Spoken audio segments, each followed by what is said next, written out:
And let me tell you, tonight's guest, well, his opinion definitely counts. He's over here because it is Aaron Wilson from the Houston Chronicle joining me and Daniel. Good to see you, man. Good to be here, buddy. Thank you. Thanks No for being problem. here. Yeah, Thanks. love having you. All right, so Aaron, after 4 days now of Texans training camp, instant reaction from what you've seen through these first 4 days. First thing that jumps out to me is the fact that they have a chance to have a really special receiving core. I know that's kind of obvious, but when you have DeAndre Hopkins and Will Fuller, KHOU all on the field together, they could be extremely explosive. They could have really the total package of receivers. And with Deshaun Watson at the controls, I think they could put up some big points. I think for me, it's just having Deontay Foreman back and healthy.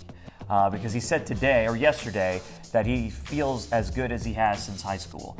And that is such a huge weapon. He can catch the ball in the backfield. He can be that 1-2 punch with Lamar Miller. That is pretty exciting. I know the O-line's a bit of a question mark, but if Foreman's back, that's going to be nice. Yeah, and I'm actually excited about the offense, much like you were saying, as well as you, Daniel. I mean, when you consider Foreman healthy, Will Fuller healthy, KHOU, I mean, this could come down the turnpike as potentially a historic offense for this team. Right, if you go back to when they were on that role with Deshaun as a rookie, I think the league hadn't figured him out, even his style at all. And he looked like his Clemson days. I mean, it was like a video game. They're just putting up point after point and touchdown after touchdown. I think they could get back to that. He's also healthy. That's one of the X factors. Deshaun Watson, last year he's coming off of an ACL, rehabbed a lot of the offseason. This year, completely healthy, feeling great.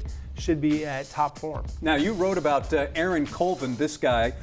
What was your major takeaway from him? Because that was a very disappointing first season for Aaron Colvin. Yeah, and when I talked to him at the end of the season, he was disappointed in everything and not being able to play in the playoff game. He was a healthy scratch. He didn't like the way he was informed. He found out from friends, the text, that he was not going to be playing in the game, and he didn't feel like he handled those situations well.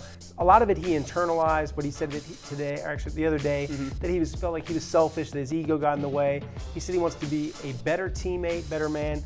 This was a good guy last year. I think he's been a little tough on himself, but he's got to play better. He's got to be healthy. This year, with no high ankle sprain, maybe we'll see what he can do. Yeah, and the opportunity is there for him to make an impact, no doubt, especially now that lost some guys. They did bring in some new bodies, but man, that's his job to take. If he wants it, he can go get it. And how much did playing next to Boye and with Jalen Ramsey, how much did that affect or help him in Jacksonville? Right, when you're next to two all-pro corners, then you come to Houston and you're working with Jonathan Joseph, who's now 35 years old, and Kareem Jackson, who's a hard-hitting guy, but really neither of those guys make a lot of plays on the ball anymore. I think it's a downgrade for him at the cornerback spot with what's around him, and that affects his play as well as the nickel, playing inside, playing the slot. And I think for Aaron Colvin, he needs an outstanding supporting cast because he's never been a guy that has a lot of interceptions or makes a lot of plays on the ball. He is a steady player, but they paid him like a all-pro. He's under a 4-year, $34 million contract. He is the most expensive guy in the secondary. So now with Bradley Roby, Lonnie Johnson, Jonathan Joseph, new cast of characters, Tayshaun Gibson, his former Jacksonville teammate, maybe it clicks better this year. All right, and now let's try this. Let's do our question of the night. Aaron, what would be your most overplayed storyline at this point? It's the offensive line. Oh, the O-line. The big guys. Yeah. You're just tired of writing about them and talking about them? I haven't heard. I mean, it dominates all conversations. Just put the best five out there. For my money, and this is who I would put out there, I would go young. I'd have Titus Howard be the left tackle. Really? I would have Martinez Rankin be the left guard. I would have Nick Martin obviously still be the center. I don't think that Max Sharping is ready to start yet. When he is ready, I would have him be the right tackle instead of Chantrell Henderson, and I would keep Zach Fulton as the right guard. That is not their alignment currently. They're having Matt Khalil at left tackle, and they're having Titus Howard break in at left guard.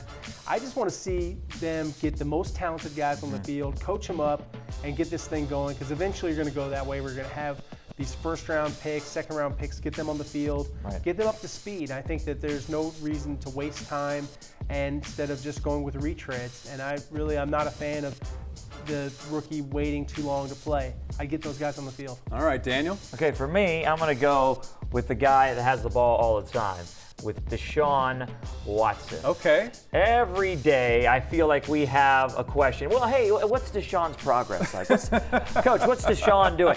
Like, Deshaun's going to be fine. He's got a lot of weapons now, and they're healthy on the field. He had an offseason where he didn't have to rehab. He didn't have to prepare for the draft. He's a smart football player. He's been so his whole career. He's going to be fine. Just let him be. Let him make plays. All right, I'm going to go, as much as I like talking about it, I'm going to do this one.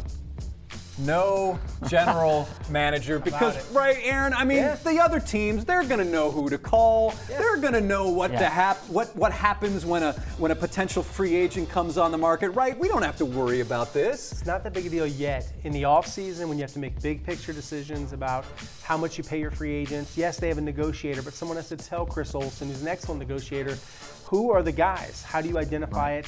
And the big answer is all roads lead through Bill O'Brien. And it puts a lot on his plate. He is the head coach. He has de facto GM power. He is also the offensive coordinator because he calls the plays.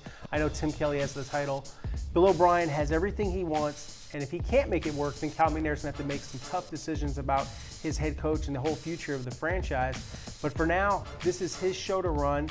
And without having a general manager, you can still have free agent tryouts, and you've seen them sign players. They're operating. You know, they signed a couple of guys, Matt Bezergian, James Lipford, all those guys. They're capable executives.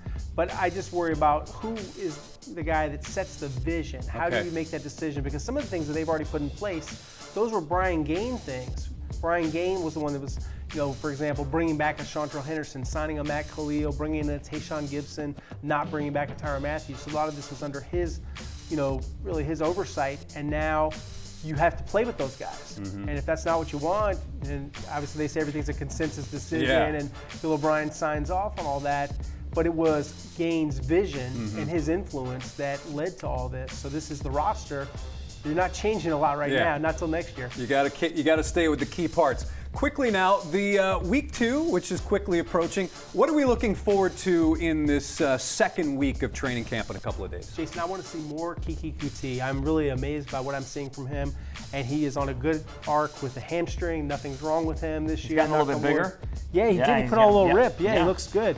And I think if he can continue to do what he's been doing in practice, which is build this chemistry with Deshaun Watson, I'm going to go on the record right now. I think he catches about 75 passes this year. Well, a talented receiving core can help a secondary develop. A secondary is trying to find an identity, and I'd like to see that continue through the next couple of weeks. Roby had a first couple of days out there at camp that were really good, couple interceptions. That'll help that unit. Yeah, I'd like to see more Will Fuller, right? I mean, he means so much to this offense and this whole scheme. So the more we progress into camp and the healthier Will Fuller stays, it's a good thing for the Texans. Absolutely. The guy's never played a full season, and next year they're going to pay him $10 million. And if he can be healthy this year, then they got one of the most dangerous deep threats in football. I mean, no offense to Jonathan Joseph, but man, he was like 10 yards behind him on Saturday on that touchdown. Yeah, but he can do that to a lot of corners. All right, no offense taken. Aaron Wilson, we love having you here. Thanks for Love stopping being by. here. Thank you. Thanks, and of course, you can read Aaron, Houston Chronicle.